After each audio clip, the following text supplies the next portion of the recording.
नमस्कार, मैं astrologer palmist नील नरेंद्र आपके पाम का एनालिसिस कर रहा हूँ, जो कि इस प्रकार से देखिए। जब भी हम किसी पाम का एनालिसिस करते हैं तो ओवरऑल पाम का structure, placement of thumb and finger and the placement of the planets, ये सारी चीज़ें एक महत्वपूर्ण रोल प्ले करती है। देखिए, यहाँ पर अगर मैं बात करूँ तो आपका पाम जो है वो स्क्वायरिश है। स्क्वायर का मतलब होता है वर्गाकार है, यानी चौकोर है।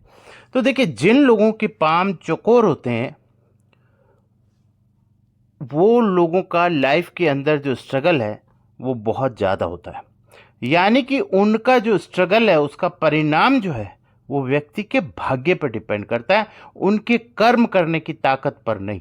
यानी कि वो जो कर्म करेंगे उसका परिणाम उनके भाग्य के अनुसार मिलेगा, ना कि उनके कर्म करने की शक्ति या कर्म करने के प्रकार पर करेगा। यानी आप कितना भी मेहनत कर लीजिए, कितना भी बढ़िया कर्म कर लीजिए, लेकिन अगर आपका भाग्य उस समय साथ नहीं देगा तो आपको परिणामों की प्राप्ति नहीं होगी। तो ये एक जो वर्गाकार हाथ होते हैं उनमें ये एक दिक्कत है कि यदि आपका भाग्य, यानी जिसे हम फेट लाइन कहते हैं या हम एस्ट्रोलॉजी में जिसे नवे भाव से देखते हैं, तो ये अगर स्ट्रांग ना हो तो आपकी स्थिति ऐसी बनती है। अब देखिए, यहाँ पर आगे अगर मैं बात करूं fingers with compare to the this palm. अब इस पाम को अगर आप देखेंगे तो इसके अंदर जो फिंगर्स का प्लेसमेंट है, फिंगर्स आपकी स्ट्रेट है, लेकिन देखिए फिंगर्स के बीच में जो ये गैप बन जाते हैं, ये गैप जो है ये ज़िंदगी में बहुत ज़्यादा, जैसे कहते हैं ना कि एक तरीके से फिजूल की जो चीज़ें हैं व्यक्ति के जीवन में वो ज़्यादा आती है। यानी फिजूल के खर्चे, फिजूल का वाद विवाद, फिजूल के आरोप प्रत्यारोप, जिनका कोई महत्व नहीं है, या ये समझ लीजिए कि वो कोई जीवन में ज़रूरी नहीं है, लेकिन ऐसे व्यक्ति इन सब चीज़ों से घिरे रहते हैं और उन सब बातों से परेशान हो जाते हैं, जबकि वास्तविकता का उसका जीवन में कोई मतलब नहीं होता है। लेकिन फिर भी जीवन में होने वाली जो आपके सराउंडिंग वातावरण में जो घटनाएं हैं वो घटनाएं आपको उलझा देती हैं और मानसिक रूप से आपको परेशान करती हैं, जिसका प्रभाव आपका शारीरिक रूप से भी पड़ता है। यानी कि आपकी शरीर की ऊर्जा भी कम हो जाती है, यानी आप थका हुआ फील करते हैं और टायर्ड महसूस करते हैं और ऐसा लगता है कि शरीर में शक्ति नहीं है, फिर भी आप कार्य करने की कोशिश करते हैं। अब देखिए, यहाँ पर अगर मैं नेक्स्ट आपको समझाने का कोशिश करूँ तो इस समय जो आपकी एज है वो लगभग लगभग आप कह सकते हैं कि करीबन 50 साल के आसपास है। तो 50 साल की जो ये एज होती है इसके अंदर ये हाथ में कहाँ है, तो इसका मैं आपको अभी समझाता हूँ।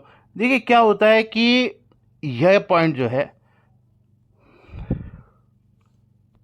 ये जो पॉइंट है ये 21 का होता है, ये 42 का होता है, और ये जो पॉइंट लंबा मैंने खींचा ये 50 का है। अब आप गौर करेंगे अगर तो इस 50 के पॉइंट के नीचे एक राहु रेखा का निर्माण हो गया। तो ये राहु रेखा जो है वो कौन सी है, यानी कि अगर हम देखें तो ये रेखा जो जा रही है इसे राहु रेखा कहते हैं। जब भी किसी हाथ के अंदर इस तरीके की राहु रेखा आती है तो उसका अपना एक टाइम पीरियड होता है, यानी कि ये 5 से 7 साल का प्रभाव आपके जीवन पर डालती है। और इसका प्रभाव जो है वो एक ग्राफ की तरह होता है। यानी ग्राफ की तरह मतलब आप यूँ समझ लीजिए कि जैसे मान लीजिए इस तरीके से ये परेशानियाँ बढ़ती है बढ़ती है बढ़ती है बढ़ती है और फिर धीरे धीरे कम होती हैं। तो ये इसका एक स्केल है, यानी कि इस तरीके से आपके जीवन में धीरे धीरे परेशानियों का समावेश इस तरीके से होता है, यानी वो परेशानियाँ आपके जीवन में इस तरीके से प्रवेश करती हैं कि आपको वो परेशानियाँ के प्रवेश करते समय तो अपार खुशी होती है कि हमारे जीवन में ये चीज़ आ गई, हमारे जीवन में ये चीज़ आ गई, लेकिन बाद में उन्हीं चीज़ों से आपको परेशानी होने लगती है। ये राहु रेखा है, क्योंकि राहु जो है इल्यूजन क्रिएट करता है, यानी कि आपको दिखाता कुछ है और होता कुछ है। तो ये जो भ्रम की स्थिति है ये जीवन में राहु की वजह से पैदा होती है, और उसके लिए जो रिस्पॉन्सिबल लाइन है वो ये होती है राहु की। अब इसका जो पीरियड है यहाँ पर अगर हम देखें, मैंने कहा आपको 5 से 7 साल होता है, तो 5 और 7 साल का अप्रॉक्सीमेट टाइम अगर आप कैलकुलेट करेंगे तो इसके कैलकुलेशन का तरीका ये होता है कि जिस पॉइंट पर ये होती है उससे 3 साल पहले और उसके 3 साल बाद इसका प्रभाव आपको दिखाई देता है।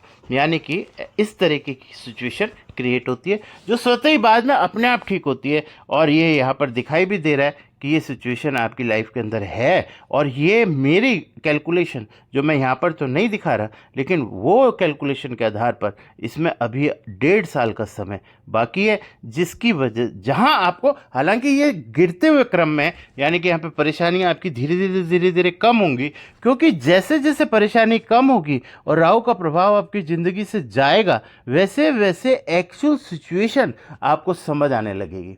आपको अपने परिवार और अपने नज़दीकी लोगों के संबंधों के बारे में स्पष्ट पता लगने लगेगा कि कौन अपना है और कौन बेगाना है। पहले कोई व्यक्ति आपसे मीठी बात करेगा तो आपको लगता था ये मेरा है, कोई खट्टी बात करता था तो लगता था ये बेगाना है। लेकिन जब राहु का प्रभाव खत्म होगा तो आपको वास्तविकता में पता चलेगा कि कौन अपना है, कौन बेगाना है, कौन आपकी मदद करने वाला है, कौन नहीं करने वाला है, कौन आपकी, मतलब ये सारी जो चीज़ है वो भ्रम की जो स्थितियां हैं वो हट जाती हैं और आपको उससे स्पष्ट पता लगने लगता है। अब देखिए उसके बाद की अगर मैं स्थिति बताऊं तो ये यहाँ पर हल्की सी एक रेखा ये चलती है, फिर ये आपका बेस्ट पीरियड है और उसके बाद का ये समय आपका अच्छा है, क्योंकि यहाँ पर किसी तरह की कोई राहु रेखा नहीं है। अब देखिए क्यों आप मानसिक रूप से आप क्यों प्रभावित होते हैं, इसका भी मैं कारण बताता हूँ। देखिए आपका जो माइंड लाइन है जिसे हम कहते हैं, नॉर्मली माइंड लाइन जो है लोगों के हाथ में इतनी बड़ी नहीं होती जितनी आपके हाथ के अंदर है। तो माइंड लाइन की वजह से व्यक्ति का आईक्यू लेवल हाई होता है और वो व्यक्ति इंटेलिजेंट होता है और वो व्यक्ति सामने वाले व्यक्ति की बातों से और उसके आचरण और व्यवहार से उसके मन की स्थिति का पता लगा लेता है। तो जब आप किसी को देखते हो तो आपको उसके अंदर की स्थिति पता चल जाती है। अब वो मुंह से चाहे कितना भी मीठा बोले, चाहे मुंह से वो कितना भी आपको पागल बनाने की कोशिश करे, लेकिन आप वस्तुतः ईमानदारी से समझ जाते हैं कि इसके मन में तो ये चल रहा है। तो ये कारण बनता है आपकी परेशानी का, क्योंकि दिमाग अधिक होना, आईक्यू लेवल का ज़्यादा होना भी व्यक्ति के जीवन में परेशानी क्रिएट करता है। निश्चित तौर पर ये आपके नहीं, किसी के भी साथ होता है। जिसका भी आईक्यू हाई होगा वो उसका तार्किक, उसका तर्क और उसका जो किसी भी चीज़ की कैलकुलेशन वो स्ट्रांग होती है। और उसका रीज़न ये है, ये माइंड लाइन जो आपकी यहाँ तक इस तरीके से यहाँ तक पहुँच रही है, ये माइंड लाइन नॉर्मली लोगों की बहुत छोटी होती है, जो आपके हाथ में काफ़ी लंबी और बहुत हेल्दी और यह कह सकते हैं कि बहुत प्रखर है, मतलब एक बहुत अच्छी स्थिति में। हालांकि यहाँ पर इस लाइन का इस जगह पर डार्क हो जाना, जो मैंने आपको बताया कि दूसरी लाइन के कंपैरिजन पे यहाँ लाइन आपकी ब्रॉड हो गई, यानी फैल गई, जिसे हम कहते हैं लाइन का में ब्रॉडनेस आ जाना, कलर फेड होने लगता है, फैल जाता है, यूं कह लीजिए। ऐसी स्थिति स्ट्रेस को दिखाती है। और ये भी वही पीरियड है, लगभग ये 6 से 7 साल का पीरियड है, क्योंकि यहाँ पर ये लाइन 42 की आती है और उसके बाद जो है यहाँ जो गहरी ये लाइन बनी, ये आपकी वही पीरियड है जो मैंने यहाँ पर बताया। तो इसमें करना क्या होता है, आप चाहते हैं कि इन सब परेशानियों से बचें, तो ऐसी स्थिति में आपको राहु से संबंधित उपचार करने होते हैं।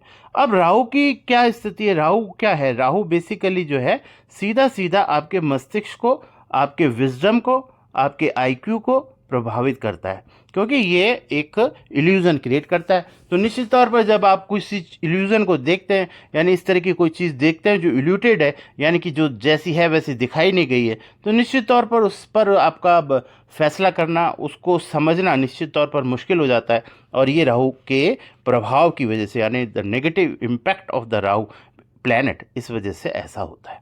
तो इसमें सबसे पहले आपको थोड़ा सा मेडिटेशन, नहाने के पानी में नमक मिला के नहाएं और वॉशरूम को नीट एंड क्लीन रखें, वॉशरूम को वेंटिलेटेड रखें। ये सारी चीज़ें राहु का ही एक पार्ट है। और फिर भी इसके और भी उपाय हैं जो मैं आपको अलग से बता दूंगा कि किस तरीके से आप अपने राहु को ठीक कर सकते हैं। अच्छा, अब आपका कई बार लोगों का प्रश्न होता है कि जीवन में आपको ऐसा लगता है कि हमें परेशानी तो किसी और की वजह से है, तो क्या हम अगर एस्ट्रोलॉजी में कोई उपाय करते हैं तो वो ठीक हो जाएगी? तो मैं हमेशा एक प्रश्न कहता हूँ कि हमारे जीवन में जो भी घटनाएं घटित होती हैं उसमें किसी और का कोई रोल नहीं होता, यानी उसमें सारा जो रोल होता है वो हमारे ही कर्म का होता है, यानी हमारे ही कर्म किए हुए कर्मों का हमें फल मिलता है। इसमें किसी अन्य व्यक्ति का कोई महत्व नहीं है, ना ही कोई दखल अंदाजी है।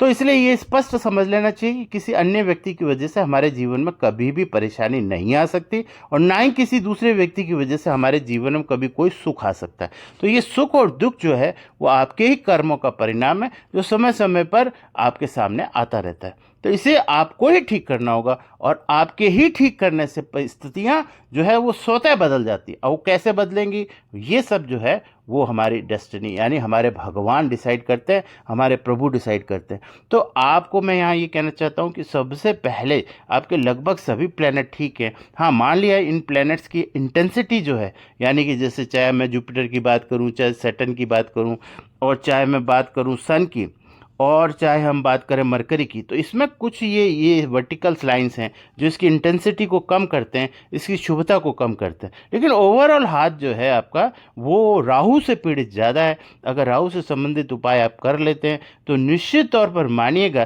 कि आपको इसका बहुत बड़ा लाभ होगा, जो आगे दिखाई भी दे रहा है। ये समय आपके जीवन का सबसे मुश्किल समय साबित हो सकता है, क्योंकि इससे आगे और इसके पीछे सुख है, तो यहाँ पर थोड़ी परेशानी, आपको बड़ी परेशानी लगेगी। हालांकि वो परेशानी भी कोई बड़ी नहीं है, लेकिन वो आपके मस्तिष्क पर प्रभाव ज़्यादा डालेगी। तो यहाँ पर आप इतनी सी बात समझ लीजिए, राहु के उपाय कीजिए। निश्चित तौर पर मैं कह सकता हूँ कि 1 से 1.25 साल के बाद आपको बहुत बड़ा परिवर्तन अपने जीवन में देखने को मिलेगा, जहाँ आपको जीवन में मान सम्मान, यश, और आपको आपके किए हुए कर्मों का, जो आपने शुभ कर्म पहले पूरी जिंदगी में किए हैं, उसका परिणाम आपको प्राप्त होगा। ये बिल्कुल निश्चित है। राधे राधे।